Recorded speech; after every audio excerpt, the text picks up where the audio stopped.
what we're going to do is going to grab a brand new X-Acto blade.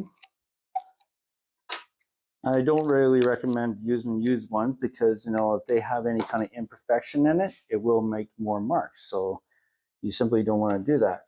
And what I do, there's a bevel, a very sharp bevel, obviously, on these Zolfa blades.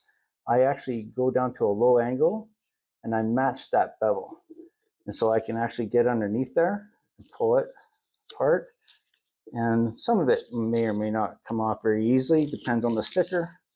And again, I'm just gonna, and this is actually, practice makes perfect when it comes to mastering the angle of the blade and making, cutting everything, shearing everything flush. And we'll just kind of do the same thing here. And we'll see how this goes. That's not too bad. Okay, just make sure you don't cut towards yourself. You just have to control your muscle movements, because obviously these blades are really, really sharp and they will cut you. So rule of thumb, don't cut towards yourself.